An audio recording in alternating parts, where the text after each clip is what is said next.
Seja bem-vindo, você que faz parte do projeto DE. Estamos agora no quarto módulo em que a gente vai falar sobre radioatividade. Falaremos sobre os tipos de emissões, a cinética radioativa. Deixa eu só vir aqui para o cantinho da tela. Então tá aí, tá na tela. A gente vai falar sobre esses temas aqui, ó, sobre radioatividade. Lembrando que quem é aluno do nosso projeto DE, especialmente no intensivão do Power Up, tem acesso a esse fluxograma aqui, ó, plenamente disponível para vocês. Então vamos dar um foco aqui em radioatividade. Quando a gente fala de radioatividade, é imprescindível falar sobre os tipos de emissões radioativas, para que serve cada uma delas, a emissão alfa, beta, gama, de pósitons, de nêutrons, sendo que a alfa, beta e gama, essas três primeiras são ainda as mais primordiais, as mais importantes. Depois de falar sobre tempo de meia-vida, também chamado de cinética da decomposição, as transmutações possíveis e a contextualização com aplicações energéticas, aplicações tecnológicas, terapêuticas. Basicamente, essa é a dinâmica e a estrutura quando a gente fala sobre radioatividade, beleza? Vamos para o nosso quadro de aula? Então tá aí. Já estamos agora no nosso quadro com a aula e a gente tem um trecho aqui, ó, da tabela periódica e não é à toa. Qual a intenção de colocar esse trecho da tabela periódica aqui? É porque é importante ressalvar que nem todos os elementos da tabela periódica são elementos naturalmente radioativos. Olha o que eu falei, nem todos são naturalmente radioativos, é porque tem aqueles que são radioativos artificialmente, tá? Aqueles que são naturalmente radioativos está destacado aqui em azul claro, são esses elementos aqui em azul claro, como o tecnécio, o frâncio, o rádio. Inclusive o rádio é um elemento que deu origem, né, ao termo radioatividade. E quem descobriu até as características do rádio foi Marie Curie, essa polonesa, naturalizada francesa, que desenvolveu sua pesquisa em Paris, na França. Inclusive tem um filme. Nossa, vocês precisam assistir o filme da Marie Curie, se por acaso não tiver assistido, hein? Isso aqui é conteúdo complementar à nossa aula. Assistir o filme Radioactive, que tá na Netflix. Na Netflix tem, tá? Conta a história de Marie Curie, seu esposo Pierre Curie, aí nessa busca pelos elementos radioativos. E inclusive Marie Curie morreu de câncer, porque como ela que determinou, ela que descobriu os elementos radioativos, ela nem sabia sequer que esses elementos eram, né, cancerígenos ou tóxicos de alguma forma. Então tá aí os elementos radioativos destacados aqui na tela. E como eu falei, existem os elementos radioativos naturais e os elementos radioativos artificiais. Eu vou dar uma aprofundada nisso aqui no canto direito da tela. Afinal, o que são os elementos radioativos naturais? Os elementos radioativos naturais são aqueles que possuem na sua constituição um desequilíbrio entre prótons e nêutrons. Aqueles que são chamados de radioativos naturais, eles possuem um desequilíbrio entre prótons e nêutrons. O princípio é o seguinte: se por acaso o número de nêutrons é igual ao número de prótons, ou dizendo da forma com que as questões gostam de cobrar, se por acaso a razão entre prótons e nêutrons é igual a 1, quer dizer que esse elemento ele é estável. Se a razão prótons e nêutrons for igual a 1, o elemento é dito estável. Só puxar para o cantinho aqui, nossa propagandinha do Story Enemies. Se essa razão for 1, o elemento ele não vai ser radioativo. Ele é chamado de elemento estável. Se essa razão possui diferentes resultados, se, por exemplo, essa razão entre prótons e nêutrons vai ser algum valor diferente de 1, se a razão de prótons e nêutrons for maior que 1, nesse caso, a gente vai ter um elemento radioativo já. Se a razão entre prótons e nêutrons for menor que 1, neste caso, também já teremos o elemento radioativo. Aqui nesse caso particular em que a razão entre prótons e nêutrons é maior do que 1, vai ser um elemento radioativo e vai ser um elemento radioativo com predisposição à emissão alfa. A gente vai falar daqui a pouco o que significa isso. Se por acaso a razão prótons e nêutrons é menor do que 1, também vai ser radioativo e vai ser um elemento radioativo com predisposição de emissão de partículas betas. Essa vai ser a predisposição desses elementos. Esses são radioativos naturais. E como funciona, prof, os elementos radioativos artificiais? Os radioativos artificiais, basicamente o que acontece é que eles vão ser bombardeados com nêutrons. Aqueles elementos radioativos artificiais, eles ganham nêutrons para que se tornem radioativos. Eles recebem nêutrons. Essa troca, essa aditivação, a gente pode chamar assim, essa aditivação com nêutrons é realizada em aceleradores de partícula. É plenamente possível fazer isso, essa aditivação com nêutrons.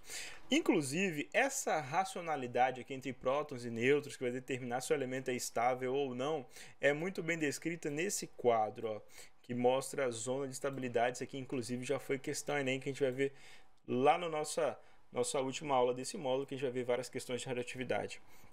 Então tá aí, ó. Temos aqui a zona de estabilidade, aqui o número de prótons e o número de nêutrons, observem.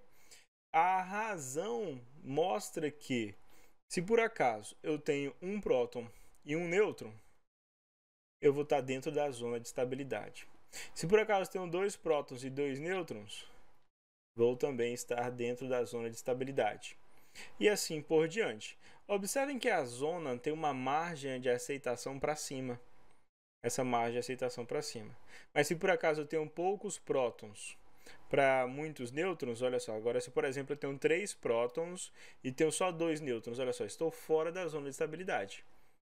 Eu vou estar aqui nessa região, nesse pontinho de baixo aqui, deixa eu circular, voltar por aqui, ó. Se por acaso eu tiver 3 prótons e 2 nêutrons, estou fora da zona de estabilidade, quer dizer que eu já tenho um elemento, portanto, radioativo.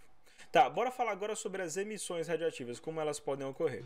As emissões radioativas, deixa eu só abaixar aqui o volume dessa... Pronto, melhorou. Então tá aí. Essas emissões radioativas, elas estão sendo demonstradas aqui pelo simulador.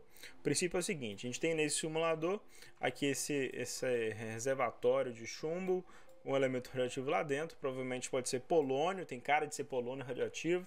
O polônio está fazendo as emissões radioativas de todas as espécies, e as emissões estão passando aqui por eletrodos, o eletrodo positivo e o negativo. Observe que surge então um desvio das emissões radioativas, sendo que as emissões beta são atraídas pelo eletrodo positivo, a emissão alfa, que é essa vermelha aqui de baixo, está sendo atraída pelo eletrodo negativo, e a emissão de partícula gama se mantém inalterada ao longo desse processo, tá? Uma observação então sobre os desvios é esse aí. Então, esses são os 3 principais, como eu havia falado para vocês, tipos de emissões radioativas. Mas existem outros tipos. Mas antes de a gente escrever, vou escrever sobre tudo isso com vocês, deixa eu falar sobre a desintegração dessas emissões. O que é uma desintegração do tipo alfa? Olha só, alfa é isso. É o núcleo instável, estava lá o núcleo tremendo, né? Esse núcleo ele se decompõe liberando 2 prótons e 2 nêutrons. Isso aqui é uma partícula alfa sendo emitida por um núcleo instável. O que é uma desintegração do tipo beta? Atenção aqui, esse nêutronzinho aqui, ó. Observe que esse nêutron mudou de cor. Deu para perceber? Deixa eu ver se tem como repetir esse processo. Então eu vou mostrar a beta para vocês, ó. Esse nêutron branco aqui, ó, ele era amarelo, ficou vermelho. Isso é a partícula beta. O que significa uma emissão beta? Emissão beta é um nêutron que emite, joga fora a sua parte negativa, sobra só a parte positiva lá dentro. Então é um nêutron que vira um próton.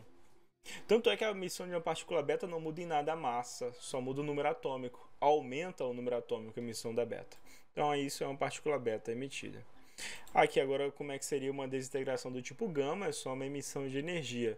Ninguém muda de cor, ninguém muda de caráter nenhum, só sai energia, inclusive uma energia perigosíssima. A energia é uma das formas de radiação eletromagnética mais intensas que há. É a desintegração do tipo gama. Ok, agora vamos à absorção de partículas. Como é que funciona essa lógica da absorção de partículas? É quando a gente fala sobre a penetrabilidade do tipo de radiação.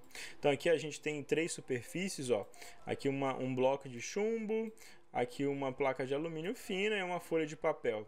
Observe que uma folha de papel é o suficiente para reter a emissão alfa. Já a partícula beta passa plenamente pela emissão, pela folha de papel. A beta ela fica retida, por exemplo, numa placa fina de alumínio. Já a emissão gama passa por tudo isso. Para a gama ser retida, é necessário uma placa de chumbo com vários centímetros de espessura para conseguir retê-la. Por isso que é dito que ela é altamente penetrante. Pois é, então vamos lá. Como é que funcionam essas emissões radioativas na prática, né? Como pode ser exigida? O primeiro princípio é isso que está ilustrado aqui, que eu mostrei para vocês lá no simulador também, ó. O princípio é que a emissão alfa ela é uma emissão de caráter positivo. Por isso que ela é atraída por eletrodo negativo. A emissão beta é uma emissão de caráter negativo. Por isso que ela é atraída para o eletrodo positivo. Aquele princípio, cargas opostas se atraem. E a gama ela é independente do tipo de carga. A emissão gama ela não sofre efeito de carga significativa. Ok, isso a gente viu no simulador. Um conteúdo que cai demais, velho. Cai direto, cai toda hora, cai todo ano no Enem, é sobre a regra de Soddy-Fajans, que essencialmente demonstra como as emissões radioativas são capazes de interferir no número atômico e na massa dos elementos. Então vamos falar disso agora, a regra de Soddy-Fajans. Regra de Soddy-Fajans. As emissões alfa são emissões muito pesadas. A gente falou sobre a penetração lá no simulador agora há pouco, né? E essas emissões muito pesadas, elas são pouco penetrantes e têm uma grande massa. Então, em termos de regra de Soddy-Fajans, para a emissão alfa, tem número atômico 2 e massa 4, toda vez que um elemento qualquer X de massa A, de número atômico Z, emite uma partícula alfa, 2 e 4, vai ser sempre assim, a alfa, vai virar um outro elemento qualquer, y, deixa eu só dar uma enquadrada melhor aqui, vai virar um outro elemento qualquer, y, com número atômico reduzido em 2 unidades, então Z menos 2, e a massa vai ser reduzida em 4 unidades. Essa é a regra de Soddy-Fajans. Então, se, por exemplo, eu tenho um elemento oxigênio, só como exemplo. Oxigênio, o número atômico é 8, a massa é 16. Se o oxigênio, por acaso, emitisse alfa, se tornaria um elemento qualquer X, de número atômico 6 e massa 12. Ok? Esse é o princípio da aplicação. Essa é a regra de Soddy-Fajans para alfa. Como é que funciona a regra de Soddy-Fajans para beta e para gama? Beta é escrito assim mesmo, a letra grega beta, com o símbolo -1 aqui embaixo. Então, beta, teremos um elemento qualquer X, massa A, número atômico Z. Fato é que quando esse elemento X emitir a partícula beta, ele vai virar um outro elemento Z, vou chamar assim de Z, e o número atômico aumenta em 1 unidade, a massa permanece inalterada. Essa é a regra de Soddy-Fajans para a emissão de um beta. A emissão de um pósitron, o pósitron é uma emissão menos recorrente, menos comum, menos abundante também, mas é importante pelo menos ter ouvido falar dela. Se o teu elemento X, massa A, número atômico Z, e emite um pósitron, o pósitron tem o mesmo símbolo, tá, do beta tradicional, a letra grega beta só muda mesmo, a única diferença está aqui na carga descrita no índice. O pósitron é +1 e o beta comum é -1. Então tá, quando o meu elemento emite beta, ele aumenta o número atômico, mas quando emite um pósitron, ele vira um outro elemento qualquer Z, que aumenta o número atômico. Emissão de beta diminui, emissão de pósitron aumenta. Opa, vou precisar me corrigir aqui com vocês. Pronto, assim. É Z menos 1. A emissão de beta ela diminui o número atômico. Eu falei lá no nosso simulador, o que é a partícula beta? A beta é um nêutron que virou um próton, por isso que o número atômico da beta aumenta e do pósitron diminui. E fica assim, ó. Então, beta aumenta, agora sim, corrigi. O beta é o número atômico que tínhamos já antes, mais 1, e o pósitron é o número atômico que tínhamos que só diminui, menos 1, ok? O pósitron só diminui o número atômico, enquanto que o beta aumenta, porque o beta é um nêutron que virou um próton. Então tá, falamos da emissão alfa, emissão beta, outra emissão importante é a emissão gama. Só que a emissão gama ela nem tem regra de Soddy-Fajans para ela, e existe um motivo muito claro para isso, é que a emissão gama é energia pura. A emissão gama sequer é capaz de fazer a transmutação, né, que é essa alteração de elemento químico.